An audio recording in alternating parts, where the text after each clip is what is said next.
जी अस्सलाम वालेकुम। मैं हूँ अवैस सलीम और मेरे साथ हैं जावेदुर रहमान इस्लामाबाद से, और इस्लामाबाद से ही हमारे खास मेहमान आमिर गौरी साहब आज हमें ज्वाइन कर रहे हैं। काफ़ी अरसे के बाद आज इनसे बात हो रही है।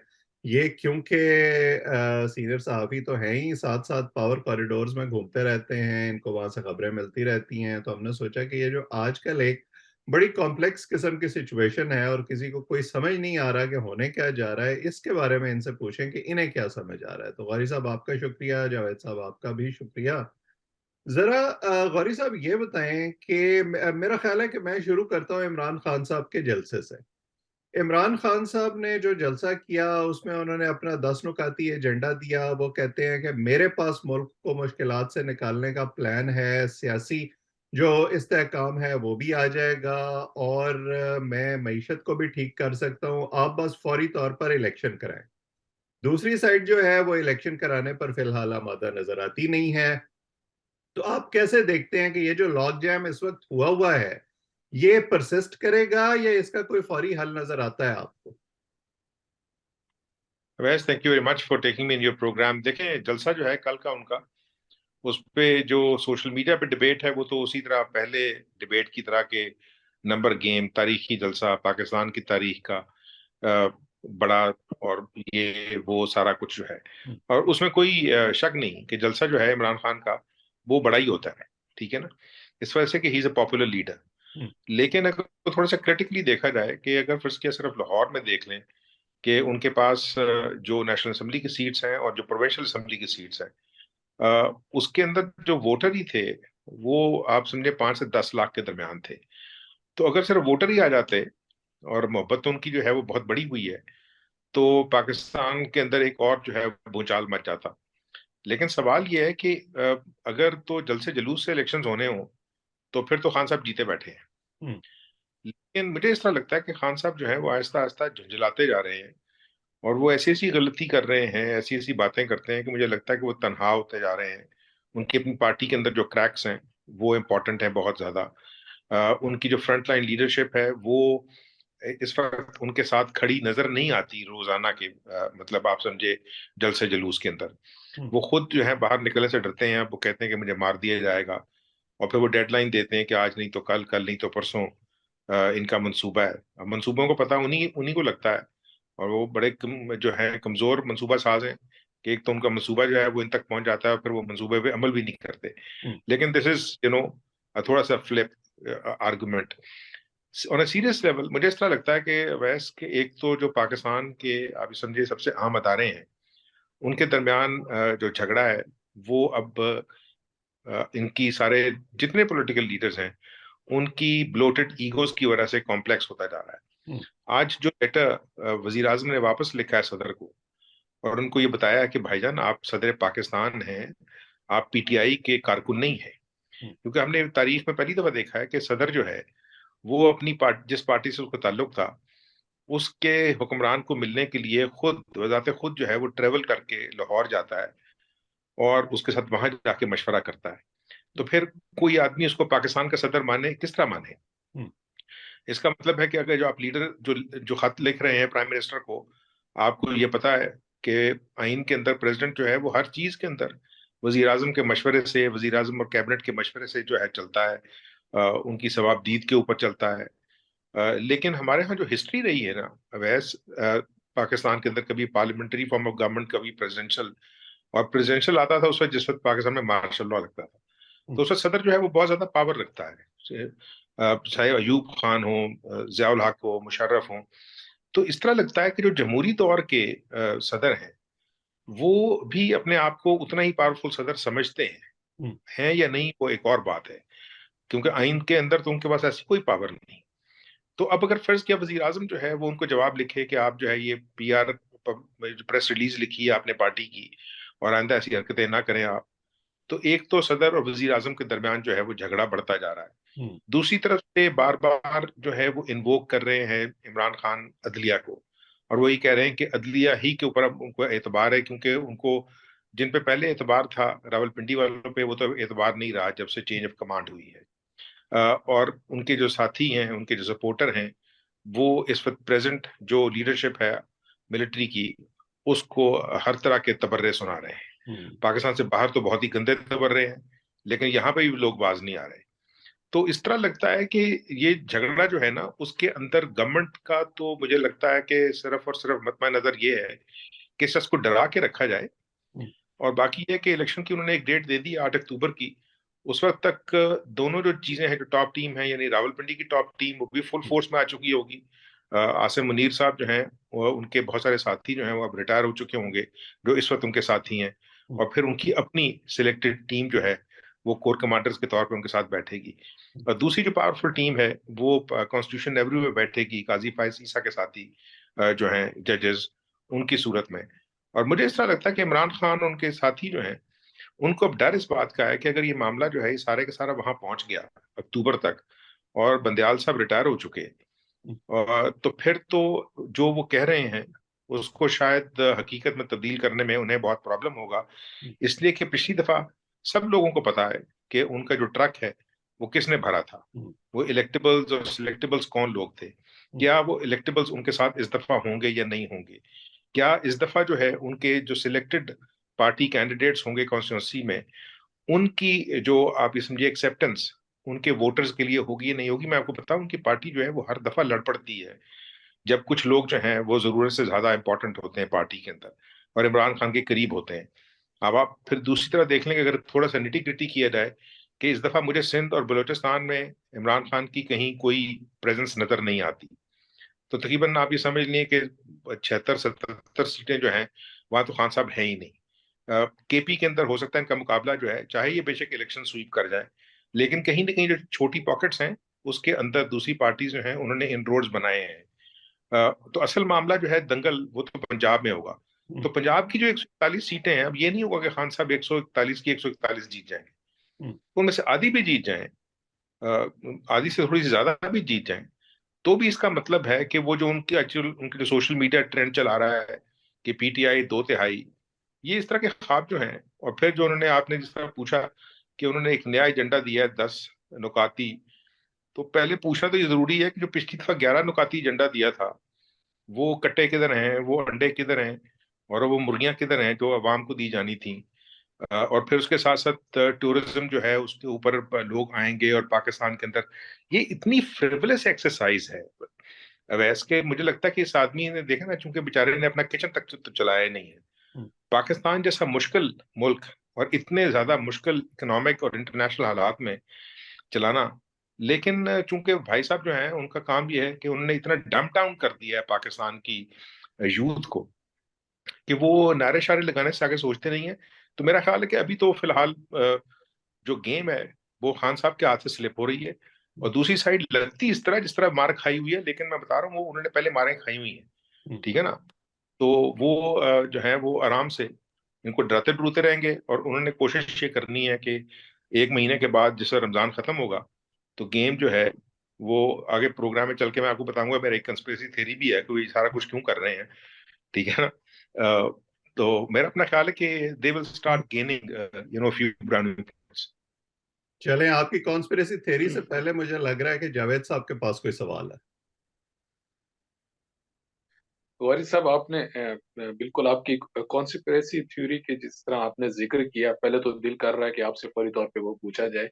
लेकिन ये अगर इनका परसेंटेज हम देखें, नो कॉन्फिडेंस मोशन के बाद जितने भी जिमनी इंतखाबात हुए हैं, उसमें तो पीटीआई ने वैसे मैदान मारा है, बल्कि खान साहब ने तो रिकॉर्ड भी तोड़ा, वो भुट्टो साहब का भी रिकॉर्ड तोड़ गए एक जगह। और उन्होंने इतनी सीटें भी ली।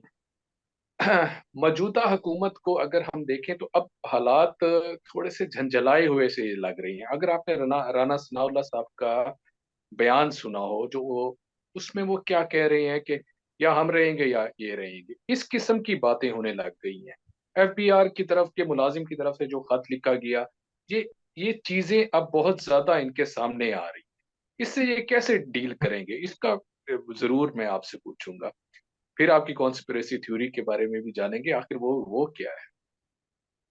जावेद देखें, वो जो आप क्रेडिट देना चाह रहे हैं ना, वो फ्रेंकली मैं पीटीआई को नहीं देता।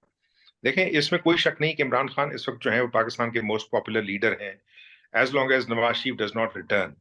तो नवाज शरीफ जब वापस आएंगे तो कुछ ना कुछ मुकाबला तो पड़ेगा, ठीक है ना। उसमें हो सकता है इमरान खान ही जीते हैं उस पर्सनैलिटी कंपटीशन के अंदर। लेकिन ये कुछ जो है ना, अमेरिका गॉट टैलेंट या Britain got talent type program नहीं है। इस वजह से क्या आप ये देखें ना कि इमरान खान अगर तो 372 जो सीटें हैं, यानी 272 सीटों पे इलेक्शन होगा, उन पर खुद खड़े हो जाएं तो डेफिनेटली ये मार्का मार लेंगे। लेकिन इलेक्शन कॉन्स्टिट्यूंसी पॉलिटिक्स का होगा। और उसमें आपने देखा था कि एक ही मिसाल बड़ी सख्त थी कि मुल्तान के अंदर जिस वक्त शाह महमूद कुरैशी की बेटी खड़ी हुई है इलेक्शन में, और वो उनके पास सीट वो थी जो उनके भाई ने उनके लिए खाली की थी, यानी उनकी खानदानी सीट थी। She could not win that seat. इसका मतलब है कि जी। इमरान खान ने फर्ज किया 7 सीटों से खड़े होंगे तो वो 7 सीटों से जीतेंगे। लेकिन कॉन्स्टिट्यूशनल रिक्वायरमेंट ये है कि वो 7 में से 1 रखेंगे, 6 छोड़ेंगे। तो 6 पे दोबारा खड़े हो जाएं, फिर वो 6 जीत देंगे। लेकिन फिर वो 6 की 6 नहीं रख सकेंगे क्योंकि उनके पास एक सीट ऑलरेडी मौजूद होगी।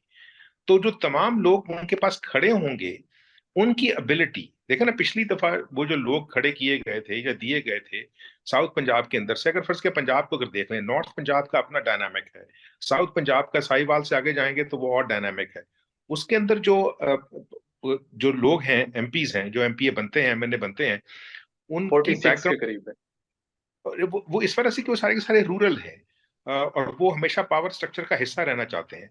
तो वो तो साइडें बदलते हैं, जिधर से उनको कॉल आएगी कि भाईजान आपने इस साइड पे लड़ना है, वो साइड पे लड़ेंगे, क्योंकि वो अपने इलाकों से खुद जीत जाते हैं। और फिर वो फैसला करते हैं कि उन्होंने किसके साथ जाना है। ये जो अर्बन पंजाब है, जिसको नवाज शरीफ बहुत अरसे तक लीड कर रहे थे, और उसमें डेंट पड़े हैं, बड़े स्ट्रॉन्ग डेंट पड़े हैं उनके यहाँ ना होने की वजह से, और पार्टी जो है लीडरशिप उसकी कंफ्यूजन की वजह से। लेकिन लाहौर के आसपास के इलाके जो मतलब अर्बन है, जो कि इंडस्ट्रियल है थोड़े बहुत, या हाफ इंडस्ट्रियल है, चाहे वो कसूर है, चाहे वो सियालकोट है, चाहे फैसलाबाद है, चाहे गुजरांवाला है, ये लोग जो है ये पीएमएल एन के साथ खड़े हुए हैं। गुजरात से ऊपर जो है रावलपिंडी तक या अटक तक जो है मामला चेंज होता है। तो उस सूरत में इमरान खान जो है, अब उनके पास वो बंदे नहीं हैं जो उनको फौज देगी कि जनाब ये बंदे हैं। और फिर ये नहीं होगा कि वो जो रीजनल डिटैचमेंट्स हैं, चाहे वो इस्लामाबाद का ओसी हो या बहावलपुर का ओसी हो या मुल्तान का, वो ये फैसले करे और वो बताए कि आपने किस तरफ जाना है। उस सूरत में इमरान खान अभी तक देखे ना, अपनी जो उनके कार्ड्स हैं उन्होंने अपनी छाती के साथ लगा के रखे हुए हैं कि वो किसको टिकट देंगे। अभी तक कैंडिडेट्स जो हैं वो फाइनलाइज नहीं है। उस सूरत में पीपल्स पार्टी और पीएमएलएन के पास बहरहाल एक थोड़ी सी टीम जो है, जो नजर आने वाली टीम है, वो नजर आती है, ठीक है ना। तो उसमें इमरान खान की जो आप ये कह रहे हैं ना कि देखें, ये जो लोग उनके साथ जो जो इलेक्शन में इमरान खान का रिजल्ट है, वो ये कहते हैं मैं 86% या 90% या 95% जीता हूँ। वो बिल्कुल जीते हैं, लेकिन उनसे पूछें कि आपके कैंडिडेट कौन थे। आपको याद होगा कि जिस वक्त दोबारा खाली हुए थे तो उन्हीं के पार्टी के लोगों ने, जिसमें असद उमर शामिल हैं, दूसरे लोग हैं, उन्होंने कहा जी खान साहब जो है वो अब 33 सीटों से खुद ही लड़ेंगे। मैंने कहा भाईजान ये मतलब को बिल्कुल। पोलू पर का मुकाबला नहीं है। आपने बंदे दूसरे भी निकाल लें ना, वो कौन बंदे हैं, वो कहाँ हैं। और जब वो निकलेंगे तो फिर पता लगेगा, क्योंकि पिछली दफा सारे लोग ये कह रहे हैं, और ये जो बाजवा साहब का रियल या फिक्शनल इंटरव्यू जो है, इंटरव्यू तो था या नहीं था, लेकिन इंटरेक्शन बहरहाल उनका शायद मेतला के साथ हुआ है, उसमें उनका ये कहना क्लियरली मतलब एक तरह की गारंटी है कि इमरान खान को जो बंदे दिए गए थे, वो बंदे किसने दिए थे, और अब अगर वो बंदे नहीं होंगे तो फिर इमरान किन को फील्ड करेगा। क्योंकि देखना, इमरान की अभी भी जो दरखास्त है, वो क्रिटिसाइज जो कर रहे हैं ना एस्टेब्लिशमेंट को, वो इसलिए कर रहे हैं कि भाईजान मुझे एक दफा दोबारा मौका दिलवाएं। तो भाई अगर वरी तुम साहब, सबसे, इससे जुड़ा हुआ एक क्वेश्चन, बिल्कुल आपने जिस तरह से टर्न कोड्स का जिक्र कर रही हैं और आपने साउथ पंजाब का भी जिक्र किया, 46 के करीब ये लोग एमएनएज हैं और वो बड़ा असर रखते हैं आने वाले हर इलेक्शन के ऊपर उनका असर होता है। अब इनमें से 33 तकरीबन बैठे हैं आपके डेसिडेंट्स हैं पीटीआई के नेशनल असेंबली के अंदर। पीपल्स पार्टी भी इनको कोशिश कर रही है लेकिन वो नहीं नजर आ रहा। और इनमें से बहुत सारे जो हैं तकरीबन 90% टर्न कोड्स ही हैं। इनका क्या मुस्तकबिल देख रहे हैं? वैसे तो लग रहा है कि ये पीएमएलएन की तरफ जाएंगे। आपको किस तरह से महसूस होता है? मेरा अपना ख्याल है कि देखें, पिछली दफा आपको भी याद है कि जो इलेक्शंस थे इनके अंदर मुस्लिम लीग नून को जो मार पड़ी है, वो यही है कि वो समझते थे कि जो पीटीआई के इलेक्टेबल्स हैं उनको टिकट्स दे के शायद वो सीटें जीत लेंगे। लेकिन उनका भी जो वर्कर है वो नाराज हुआ है। लाहौर के अंदर तो मतलब में घर से बाहर नहीं निकला। उन्होंने कहा कि मसला है कि अगर जो मुश्किल वक्त के अंदर हम आपके साथ खड़े रहे हैं, और जब आपको हमें अवार्ड करने का वक्त आया तो आपने उन टर्न कोड्स को दोबारा से वैल्यू किया है जो आपको पहले छोड़ के चले गए थे। और उस दफा वो नहीं जीते। तो इमरान खान के जो साथी हैं, इलेक्शन तो इमरान खान लड़ रहे थे। तो मेरा अपना ख्याल है कि देखें, ये जो सारे के सारे जो जिले हैं सदर्न पंजाब के, आप उसको बकर से स्टार्ट कर लें, लिया तक ले आए, मुजफ्फरगढ़ है, डेरा गाजी खान है, मुल्तान है, रहीम यार खान है, राजनपुर है, जामपुर है, ये सारे के सारे यहाँ जो लोग बैठे हुए हैं, ये बहुत चालाक और इंटेलिजेंट लोग हैं। इनको ये पता है कि उनके इलेक्शन यही जीतेंगे, और ये फैसला करेंगे इलेक्शन से बहुत करीब, जिससे उनको पता लगेगा कि बावजूद बहुत सारी दरखास्तों के एस्टेब्लिशमेंट जो है वो इमरान खान का हाथ पकड़ने के लिए तैयार नहीं है। और फिर जैसा यानी कि मैंने इस कहा दफा कि ये ये दोबारा से ये बात करेंगे कि हम दोबारा कोई सरायकी सूबा अब बनाने सही मायनों में जा रहे हैं, और इस दफा बना देंगे, जो हर दफा ही ये कहती हैं कि मैंने तो सरायकी सूबा बना के दिखाएंगे। सुबह तो मैंने तो सराइकी सीखनी शुरू कर दी थी। मैंने कहा हो सकता है कि मतलब वहीं चांस बन जाए कोई।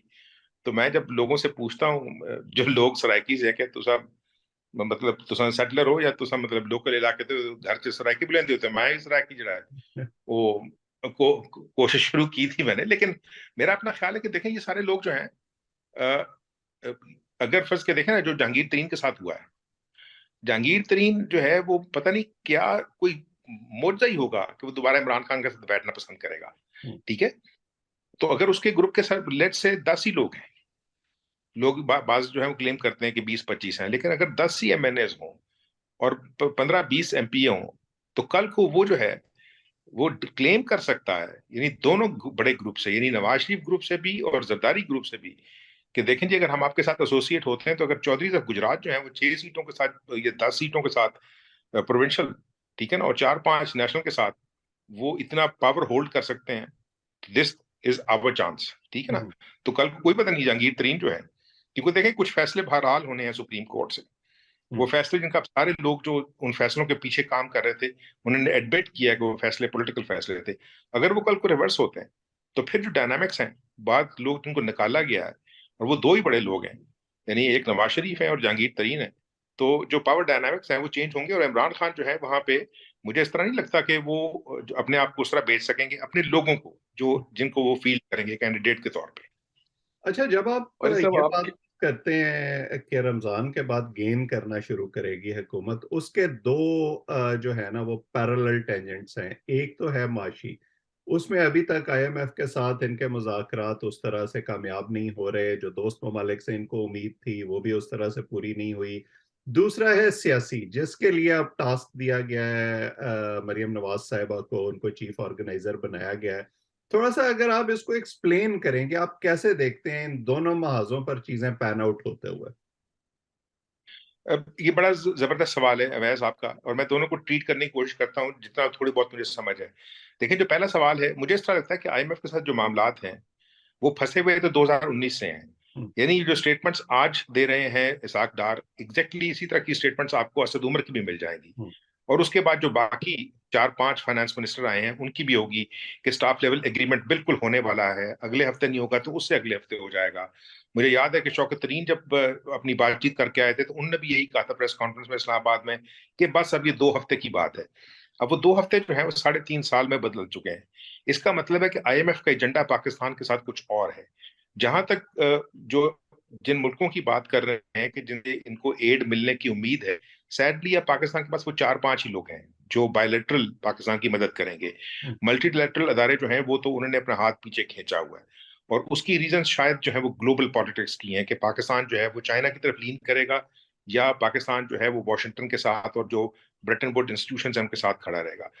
चूंकि चाइना जो है उसके अंदर इतनी हड्डी पसली है कि वो आईएमएफ की बात नहीं सुनता, तो पाकिस्तान को दिए हुए कर्जे जो हैं वो इनको री रोल कर रहा है, वो पाकिस्तान को थोड़ा सा मदद भी कर देता है, तो थोड़ी सी पाकिस्तान की ऑक्सीजन है।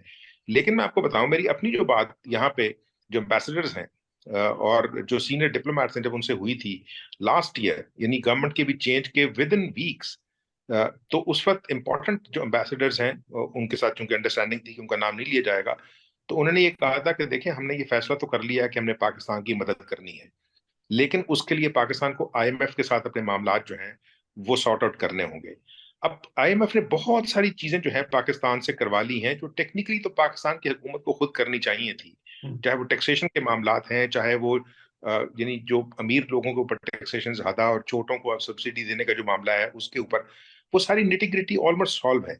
इस यहाँ पे मैं आपको दोनों ऐसी कंस्पिरेसी थ्योरी जो मैं कह रहा था वो इंट्रोड्यूस करूंगा जो दोनों चीजों को देखेगी। वो है कि नवाज शरीफ की पॉसिबल रिटर्न। हमने ये देखा है कि नवाज शरीफ आमतौर पे रमजान के आखिरी 10 दिन जो हैं वो मदीना में गुजारते थे। तो अगर फर्ज किया मुझे मुस्लिम लीग की लीडरशिप ये कह रही है कि जी बस वो आने ही वाले हैं, वो जल्दी आने वाले हैं, वो चंद हफ्तों में आ जाएंगे, रमजान चल रहा है, 4 रोजे गुजर चुके हैं, तो अगर फर्ज किया ये मान लें कि नवाज शरीफ जो है वो लंदन से उठ के और रमजान के आखिरी 10 दिन वहां आएंगे और उसके बाद if he tries to make a dash for Islamabad, तो ये तमाम पैसे जो देखें ना, आईएमएफ ने अपना स्टांस बिल्कुल रिवर्स किया है। पहले वो ये कह रहे थे कि मामलात आईएमएफ के साथ डन होंगे तो फिर ये तीनों मुल्क जो हैं सऊदी अरेबिया, अबू धाबी और कतर, पाकिस्तान को जो है जो भी इन्होंने फाइनेंशियल एड देनी है, जिस तरह की भी हेल्प देनी है, उसकी कंडीशन कुछ भी हो सकती है।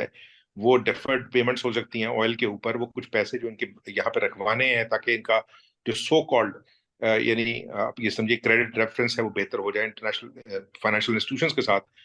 तो अगर नवाज शरीफ ने कुछ आके दिखाना है तो वो पैसों की बाल्टी जो इनको अरब मुल्कों से मिलनी है, अगर उसकी टाइमिंग नवाज शरीफ की रिटर्न के साथ होगी तो फिर तो नवाज शरीफ जो है उसके साथियों को बेचने के लिए बड़ा मसाला मिल जाएगा कि देखें जी हमने आपको कहा था कि जून से पहले पहले हम पाकिस्तान के जो फॉरेन रिजर्व्स हैं उनको 10 बिलियन से ऊपर ले जाएंगे। और अब आईएमएफ जब ये कह रहा है कि कम से कम 6 बिलियन की जो आपकी प्रोमिस हैं आप उन मुल्कों से पहले अश्योरेंसेस ले लें कि वो आपको देंगे, वो एश्योरेंसेस अगर उन एम्बेसडर्स ने और सीनियर डिप्लोमेट्स ने मेरे जैसे लोगों को दी हुई हैं तो गवर्नमेंट पे तो आप अंदाजा लगा लें कितनी सीनियर होगी। ठीक है ना? तो that will basically try, there be attempt by PMLN to sell Nawaz Sharif return कि देखें जी वो पैसे जो मिल नहीं रहे थे वो नवाज शरीफ लेके आया, ये पैसों की बाल्टी, और पाकिस्तान जो है उसके बाद थोड़ा सा बजट देगा and then they will start looking towards the election. लेकिन जो दूसरा वाला आपका सवाल था, देखिए मरियम को इसलिए फील्ड किया गया था कि इस वक्त इमरान खान जो है वो पाकिस्तान की किसी पार्लियामेंट का मेंबर नहीं है, वो इस वक्त पॉलिटिशियन है। तो उसको फील्ड करने के लिए उन्हें ये पता था कि पीएमएलएन के अंदर से तो कोई ऐसा बंदा नहीं, और स्पेशली अगर प्राइम मिनिस्टर जो है वो खुद तकरीरें नहीं कर सकता, प्राइम मिनिस्टर की टीम का कोई बंदा नहीं कर सकता, तो इट वाज मैंडेटरी कि मरियम को दोबारा से जो है ये टास्क दिया जाता। ये दोनों शख्स जो हैं यानी इमरान खान और मरियम इस वक्त किसी पार्लियामेंट के मेंबर नहीं है। ये एज वो अपने लीडर पार्टी के तौर पे, और she is the senior vice president, you know, are carrying the torch of their political narrative, whatever their political narrative is. ठीक है ना? इसलिए कि इस भट्टी को गर्म रखना बहुत जरूरी है। खान साहब जो है वो आहिस्ता आहिस्ता अपनी उनकी टांग ठीक हो गई है, वो अब अदालतों के चक्कर काटेंगे, वो नजर आएंगे आपको जल्द से जुलूस करते हुए, रैलियां करते हुए। ठीक है ना? तो पॉलिटिकल एक्टिविटी जो है वो तो चलेगी, लेकिन यहाँ ये याद रखें कि खान साहब पिछले मई से स्नैप इलेक्शंस जा रहे थे, वो उन्हें नहीं मिले। वो आर्मी चीफ की जो सिलेक्शन थी उसको हैम्पर करना चाह रहे थे, वो उसमें फेल हुए हैं।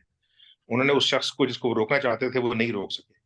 इसी तरह अगर फर्ज किया ये मामला लटकते लटकते सितंबर तक भी पहुंच गए और फायजीसा जो है जिनको रोकने की कोशिश हो रही है अगर वो भी चीफ जस्टिस बन जाएंगे, तो फिर इमरान खान के लिए जो पॉलिटिकल जो चैलेंज है उनके लिए वो इतना बड़ा हो जाएगा कि मेरा ख्याल है कि उनकी जो टॉप टीम है उसके साथ भी वो उसको फेस करने के लिए, क्योंकि इमरान खान के पास एक वो ये है possibility of violence on the street. And I have written about it, many other people have spoken about it कि इमरान खान जो है he wanted bloodshed on the street, he wanted chaos. इसलिए कि जो केओस की सूरत में अगर ये पूरा मामला लिपट जाता है तो भी वो जो है वो कहेंगे कि ठीक है अगर मैं कामयाब नहीं हुआ तो एटलीस्ट मैंने दूसरों की जो किश्ती है वो भी डुबो दी है।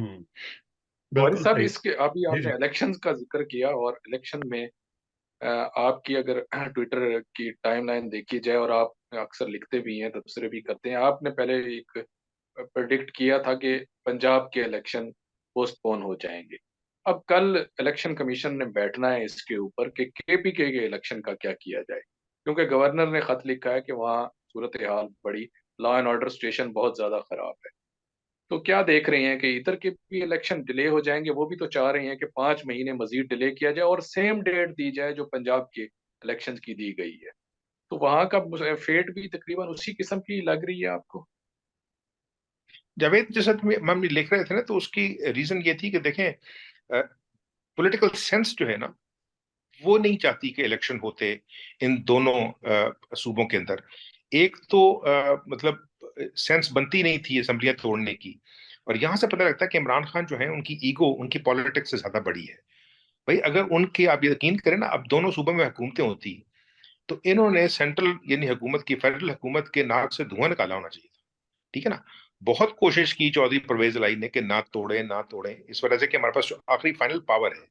देखिए ना, अगर ये लोग बैठे होते तो इमरान खान चाहे जमान पाक में रह रहे होते, कहीं और रह रहे होते, पेशावर में रह रहे होते, उनको कोई हाथ न लगाता, क्योंकि जो लोकल एडमिनिस्ट्रेशन है उनके हाथ में होती।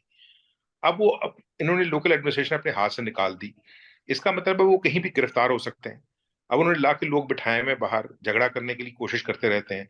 सवाल ये है कि अगर फर्ज किया ये इलेक्शन हो भी जाते, और उसके अंदर जो है मेरा ख्याल है कि चीफ जस्टिस साहब जो हैं उन्होंने भी जज्बाती फैसला दिया था, लेकिन उन्होंने जो थोड़ी सी जो है आप ये ऑक्सीजन दी थी उस फैसले में इलेक्शन कमीशन को, कि अगर फर्ज किया वो इलेक्शन जो है वो अप्रैल 9 को नहीं हो सकते, तो उसके आसपास करीब तरीन डेट। अब वो ये कह रहे हैं कि देखें जी, वो हो अक्टूबर की 8 तारीख जो है वो तो करीब तरीन डेट नहीं है। और इसी पे सदर ने जो है उसको बेस करते हुए प्राइम मिनिस्टर को खत लिखा जुमे वाले दिन, और इसका जवाब जो है वो बड़ा उसी आप ये समझिए कि प्राइम मिनिस्टर जो है सेम कॉइन में उनको वापस रिस्पॉन्ड किया है कि आप भाईजान पता नहीं क्या बने हुए हैं।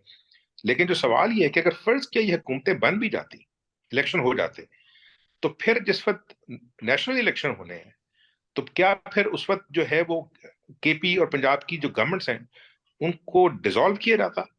क्योंकि उस वक्त तो वहां पर इंटरिम गवर्नमेंट होनी चाहिए थी। अब जो इशू बनेगा वो ये है कि ये हुकूमतें जो है ये 90 डेज के लिए बनी थी, इनको किस तरह एक्सटेंशन मिलेगी? तो इस पूरे माहौल के अंदर जो चांदी है वो तो इस वकीलों की हुई हुई है, जो कॉन्स्टिट्यूशनल लॉयर्स हैं वो पेश हो रहे हैं सुप्रीम कोर्ट के सामने, वो पेश हो रहे हैं कहीं और, वो अपना अपना हर बंदा अपना आर्ग्यूमेंट दे रहा है। लेकिन सवाल ये है कि अगर फिर के election commission of Pakistan is an independent constitutional body, तो सुप्रीम कोर्ट जो है वो उसको ऑर्डर नहीं कर सकती। वो उसको कह सकती है कि भाई आप कॉन्स्टिट्यूशन के मुताबिक इलेक्शन कराएं, लेकिन सवाल ये है कि जब इलेक्शन कमीशन कहता है कि मेरे पास अपने पास तो इतने बंदे नहीं हैं, I will have to write to the government, I will basically ask for the security and I will actually ask for the people who will conduct as returning officers. तो वो अगर जुडिशरी भी कहती है हमारे पास बंदे नहीं है, और अब वो सिक्योरिटी फोर्सेस कहते हैं हम चैलेंज्ड हैं, ठीक है, और हम बंदे नहीं दे सकते जो खड़े होकर ड्यूटियां दें, और फिर आपकी फाइनेंस मिनिस्ट्री कहती है कि हम जो है झोलियां उठा के तो पैसे मांग रहे हैं बाहर से, तो अरबों रुपए आपके इस इलेक्शन पे जो हो सकता है सिर्फ 4 महीने के लिए चले, क्योंकि अक्टूबर में जब इलेक्शन होगा यहाँ 2 सूबों में, तो फिर इतनी बड़ी जो कॉन्स्टिट्यूशनल जो कॉम्प्लिकेशन पैदा होगी उसको हम कैसे डील करेंगे? तो मेरा अपना ख्याल है कि ये जो अदारे हैं, यानी supreme court and the presidency and the government, उसको उनको ये सोचना चाहिए कि जो मुल्क है उसके लिए फैसले करने हैं, या आपने जो वकील आपको मुख्तलिफ चीजें आके बता रहे हैं कि ये सेक्शन और वो सेक्शन और ये आर्टिकल और वो आर्टिकल, ये कंफ्यूजन जो है, it is not basically helping to solve the issue, it is complicating the situation. और चीजें भी वो बता रहे हैं जो आप सुनना चाहते हैं, जो आपका ख्याल है कि ऐसा ही होना चाहिए। चले, अब हमारे पास टाइम थोड़ा रह गया, जाते जाते आप जरा हमें कॉन्स्पिरेसी थ्योरी भी बता ही दें। कॉन्स्पिरेसी थ्योरी तो मैं आपको बता रहा हूँ, मुझे इस तरह लगता है कि देखें नवाज शरीफ का जो फैसला है ना, हम्म, उनको बताया जा रहा है कि भाईजान अगर आपने पॉलिटिकली अपनी पार्टी को थोड़ा सा गेन करना है ना, हम्म, तो आपको अपने भाई की हुकूमत में ही आके और जेल जाना पड़े। हम्म, ठीक है। और उसको फिर वो इस्तेमाल करेंगे कि देखें जी, एक तो खान इमरान खान की अपोजिशन के बावजूद जो है वो तशरीफ वापस ले आए, हम्म, आके जेल भी चले गए, चाहे उसके लिए किसी खास बिल्डिंग को सब जेल करार दे दिया जाए, और फिर कोशिश की जाए कि उनका जो अपना केस है सुप्रीम कोर्ट में वो लगवाया जाए, हम्म, और इसी जज के साथ लगवाया जाए, क्योंकि वरना जो दूसरा जज है उसके लिए कंट्रोवर्सी क्रिएट हो जाएगी। हम्म, और इनकी पोजीशन यहाँ चूंकि कमजोर हो चुकी है बंदयाल साहब की, इसलिए कि इनके दो जजेस जो हैं वो कॉम्प्रोमाइज्ड जो है, उन पे इल्जाम लग रहा था मुख्तलिफ किस्म के, तो वो अब उतनी फुल फोर्स में नहीं है। हम्म, ठीक है ना। जो बेंच की स्ट्रेंथ है, और अगर फर्ज किया कल को प्राइम मिनिस्टर ये कह देते हैं कि भाईजान ठीक है आपने जो फैसले करने करें, लेकिन फिर पूरी सुप्रीम कोर्ट बैठे, हम्म, ठीक है ना, 3 जजेस 5 जजेस नहीं होंगे, तो कंस्पिरेसी थ्योरी मेरी ये है कि नवाज शरीफ को लाने के लिए दो चीजें होंगी। एक तो उनको ला के ये दिखाया जाए कि जी वो अपने भाई के होते हुए वो जेल में गए, क्योंकि वो जेल से पाकिस्तान से बाहर गए थे, और इस तरह पाकिस्तान के किसी प्राइम मिनिस्टर ने पहले नहीं किया, हम्म, और फिर उनको छुड़वाया जाए, और साथ में वो जो पैसे बाहर से लेके आएंगे उसके बल पे उनको बेचा जाएगा कि he is the man who can solve Pakistan economic problem. क्योंकि इस तरह लगता है कि रावलपिंडी जो है वो तो फिलहाल पॉलिसी उसी पे चल रहा है कि they actually want to look like a political. तो ये सिर्फ नवाज शरीफ की वापसी के लिए बहुत सारी चीजें जो हैं वो तैयार की जा रही। बिल्कुल, चलें देखते हैं कि इम्प्रेसिव अब थ्योरी। आपने जो है वो अपना एनालिसिस भी दिया है, फोरकास्ट भी दिया है, और कॉन्स्पिरेसी थ्योरी भी जो है वो दी है। और कॉन्स्पिरेसी भी वो जो कहते हैं कि there is no smoke without fire, कहीं ना कहीं कुछ हो रहा होता है जिससे ये इस किस्म के ख्यालात जन्म लेते हैं। अब देखते हैं कि आने वाले दिनों में होता क्या है। इन तमाम चीज़ों पर आपसे भी हम दोबारा बात करेंगे, और जो हमारे देखने वाले हैं इनकी और मेहमानों से भी मुलाकात कराते रहेंगे। आप हमारे चैनल को सब्सक्राइब करें ताकि ये गुफ्तगू आइंदा भी आपके सामने पहुंचे। गौरी साहब आपका, जावेद साहब आपका, और जो लोग हमें देख रहे हैं सबका बहुत बहुत शुक्रिया।